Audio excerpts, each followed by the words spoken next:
Hello, Bachcho. Let's read the question. The question is a source-based question from National Exam Europe. So let's read about it. The question says, read the information below and answer the questions that follow. हमें information को पढ़ना है and इससे लेके जो questions हैं उनके answer करने हैं. So let's read about it. Ideas of national unity in early 19th century Europe were closely allied to the ideology of liberalism.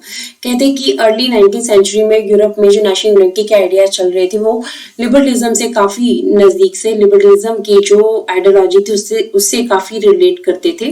The term liberalism derives from the Latin root liber meaning free. Liberalism जो है Latin root Libre से लिया गया जिसका meaning free होता है. For the new middle classes, liberalism stood for freedom for the individual and equality of all before the law. कहते नई जो मिडिल क्लासेस थी उनके लिए लिबरलिज्म क्या था? उनके लिए लिबरलिज्म था हर इंडिविजुअल की फ्रीडम और उनकी इक्वालिटी. लॉ के सामने जो है सबकी इक्वालिटी हो और फ्रीडम जो है हर पर्सन को मिले, ये उनका मानना था. Politically it emphasise the concept of government by consent. Politically अगर हम बात करें पॉलिटिकली लिबरलिज्म जो है ये जोर देता था किस चीज के ऊपर? गवर्नमेंट ऐसी होनी चाहिए जो कि कंसेंट के ऊपर रिलेटेड हो. Since the French revolution liberalism has stood for the end of autocracy. French revolution के साथ क्या हुआ? लिबरलिज्म ने ऑटोक्रेसी को एंड करने की बात भी की, मोनार्की सिस्टम को फिनिश किया जाए, क्लरिकल प्रिविलेजेस को भी खत्म किया जाए. A constitution act representative government through parliament. Parliament के थ्रू एक कॉन्स्टिट्यूशन बने और एक रिप्रेजेंटेटिव गवर्नमेंट बने, ये भी उनकी डिमांड थी. 19th century liberals also stress the inviolability of private property. इन्होंने और किस चीज के ऊपर 19th सेंचुरी में स्ट्रेस किया कि प्राइवेट प्रॉपर्टी जो है वो भी फिनिश होनी चाहिए. European governments were driven by a spirit of conservatism. उस टाइम के ऊपर जो यूरोपियन गवर्नमेंट थी वो कंजर्वेटिज्म की बात कर रही थी, पुराने रूल्स रेगुलेशन की बात कर रही थी. Conservatives believe that established traditional institutions of state and society like the monarchy, the church, the social hierarchies, property and the family should be preserved.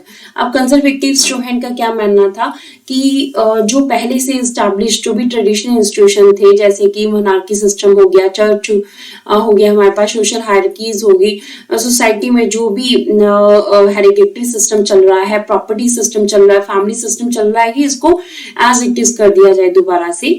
Most conservatives however did not purpose the return to the society of pre revolutionary days. कुछ conservative ऐसे भी थे जो कि पहले वाली जो revolutionary society थी उसमें नहीं जाना चाहते थे. In the east, Russia was given part of Poland, while Prussia was given a portion of Saxony. ठीक है, ईस्टर्न साइड में क्या हुआ? रशिया को जो है वो पोलैंड का पार्ट दिया गया और प्रशिया को सैक्सनी का एक पोर्शन दिया गया. And the main intention was to restore the monarchies.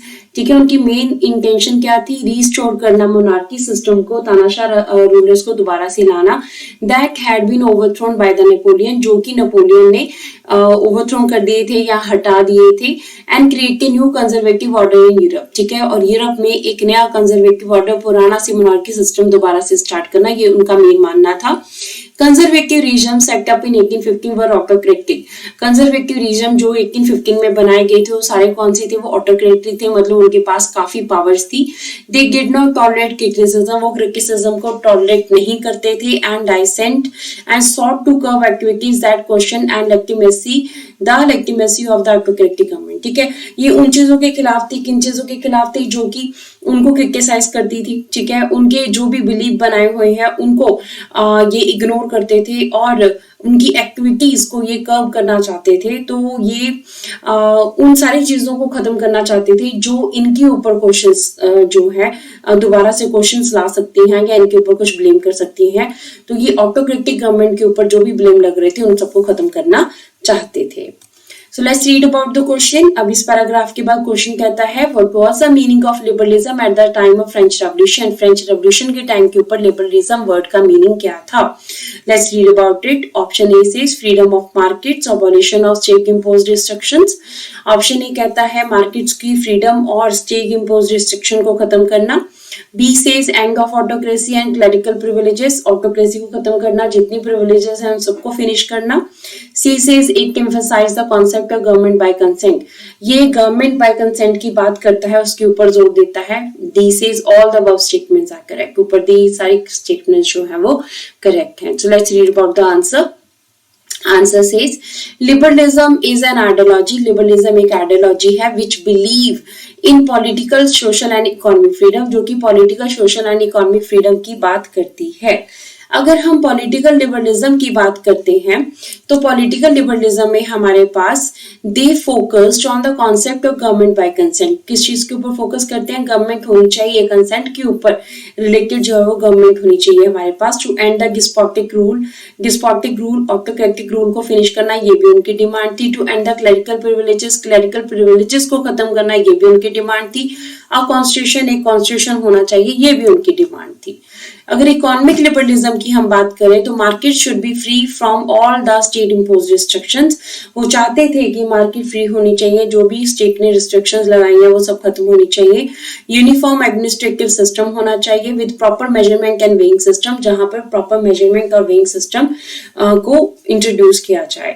So what does it mean कि जो ऑप्शन डी है, ठीक है, all the above statements are correct, कि हमारे पास राइट ऑप्शन आ रहा है। फ्रीडम ऑफ मार्केट्स की बात भी कर रहे थे, abolition of state impose restrictions की बात भी कर रहे थे, ऑटोक्रेसी को एंड करने की बात भी कर रहे थे, क्लेरिकल प्रिविलेजेस को एंड करने की बात भी कर रहे थे, और इन्होंने गवर्नमेंट बाय कंसेंट के ऊपर भी जोर दिया था। तो इस तरह से ये ऑप्शन ए बी सी दोनों हमारे करेक्ट, तीनों हमारे करेक्ट हैं, और डी जो है is the right answer of the question. ठीक है, तो डी जो है ये हमारे पास राइट ऑप्शन के रूप में आ रहा है कि लिबरलिज्म जो है इन सब की बात ही करता था। So this is the answer of the question. Hope so you understood the question as well as the answer. Thank you.